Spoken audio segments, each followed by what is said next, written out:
চরশী union BNP সাংগঠনিক সম্পাদক জনাব নাসির আহমেদ ভাইকে। 12 নং চরশী ইউনিয়ন 5 নং ওয়ার্ড রফিক মার্কেট আজকের এই মত বিনিময় এবং এই যে ঈদ মোবারক শুভেচ্ছা অনুষ্ঠানের সম্মানিত সভাপতি 12 নং চরশী ইউনিয়ন বিএনপির সুযোগ্য সভাপতি জনাব খসরুল আলম খসরু ভাই সহ ইউনিয়ন বিএনপির সাধারণ সম্পাদক এবং যুবদল স্বেচ্ছাসেবক দল জেলা থানা ইউনিয়ন বিভিন্ন ওয়ার্ড থেকে সকল অঙ্গ সংগঠনের নেতৃবৃন্দ, আসসালামু আলাইকুম।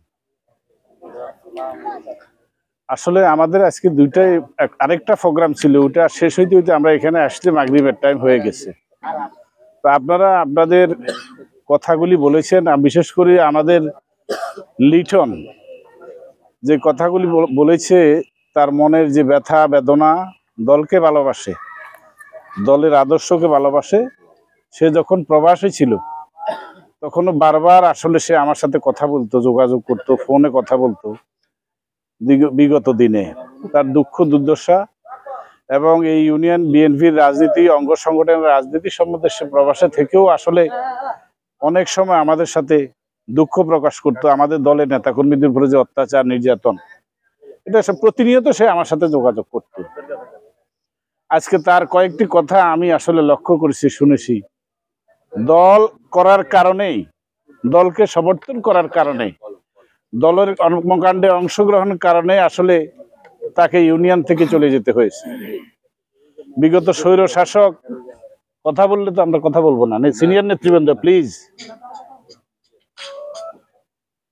বিগত 17-18 বছর, 2 বছর ফখরুদ্দিন মঈনুদ্দিনের সরকার, 15.5 বছর স্বৈর শাসক শেখ হাসিনার সরকার বিএনপির উপরে যে অত্যাচার নির্যাতন করেছে, বিএনপিকে নিশ্চিহ্ন করে দেওয়ার জন্য, বিএনপিকে বাংলাদেশের মাটি থেকে উৎখাত করার জন্য যে অত্যাচার নির্যাতন আমাদের দলের নেতাকর্মীদের উপর করেছে, খুন করেছে, গুম করেছে, মামলা করেছে, হামলা করেছে, বাড়িঘর লুণ্ঠন করেছে, বাড়িঘরে আগুন দিয়েছে।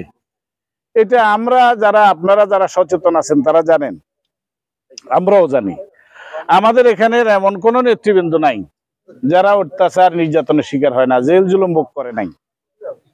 আজকে 5 তারিখের পরে, স্বৈর শাসক শেখ হাসিনার বিদায়ের পরে আমরা, আপনারা যে মিলন, আমরা যেটার জন্য, আমাদের দল যে জন্য আন্দোলন করেছিল, গণতন্ত্র রক্ষার জন্য, গণতন্ত্রকে পুনঃপ্রতিষ্ঠা করার জন্য, দেশ নেত্রী 3 বারের প্রধানমন্ত্রী বেগম খালেদা জিয়া যে আন্দোলন করেছিল গত 17 বছর পর্যন্ত, সে আন্দোলনকে আমরা বেগবান করে ছাত্র জনতা এবং আমরা, আপনারা সকলে মিলে বিগত 5ই আগস্ট শেখ হাসিনাকে বিদায় করে দেওয়া হয়েছে বাংলাদেশ থেকে।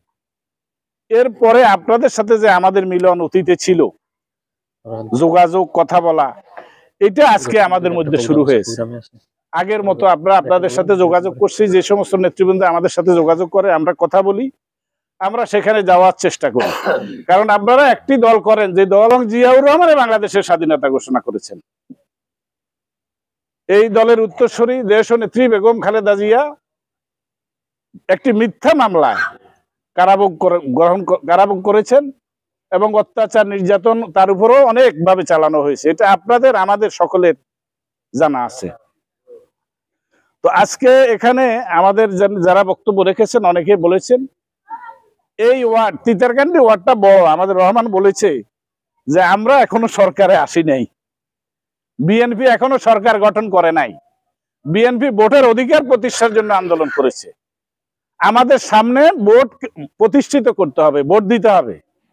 আর ভোট দিয়ে আমাদের নেতা, আপনাদের সকলের নেতা, গণমানুষের নেতা শহীদউদ্দিন চৌধুরী আনিবেকে বিপুল ভোটে বিজয়ী করতে হবে। এটাই হলে আমাদের মূল লক্ষ্য।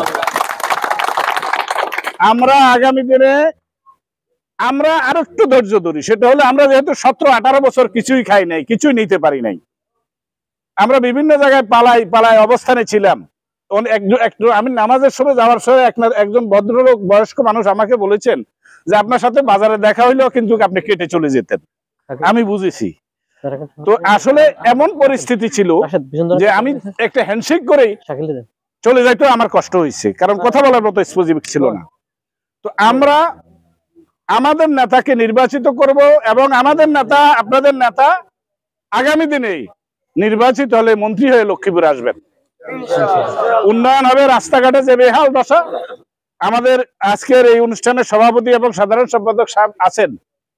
তিতারকান্দি আমাদের অত্যন্ত প্রাণপ্রিয় একটা সংগঠন, এটা বিশাল একটা শক্তিশালী সংগঠন। এই সংগঠন আমাদের বৃহত্তর ইউনিয়নের মধ্যে সবচেয়ে বেশি শক্তিশালী সংগঠন, কিন্তু এখানে বলা হয়েছে অবহেলিত। অবহেলিত ঠিকই, কিন্তু আসলে আমরা আসতে পারি না, যোগাযোগ করতে পারি না, আপনারাও আমাদের সাথে যোগাযোগ করতে পারিনি। আগামী দিনে এই তিতারকান্দির এই 5 নম্বর ওয়ার্ডের যদি বিএনপি সরকার গঠন করে, আমাদের দলের নেতা জনাব তারেক রহমানের নেতৃত্বে আমাদের যে সরকার গঠন হবে, সেই সরকারের প্রথম কাজ, এই লক্ষ্মীপুরের মধ্যে প্রথম কাজ এবং দ্বিতীয় পর্যায়ের কাজ যেন আমরা তিতারকান্দি থেকে উন্নয়নের কাজ শুরু করতে পারি, এটাই আমি আমার সভাপতি সেক্রেটারি সাহেবের কাছে সবিনয় অনুরোধ করছি। তো ইনশাআল্লাহ আমরা আপনাদের পাশে আছি, আমরা পাশে থাকব।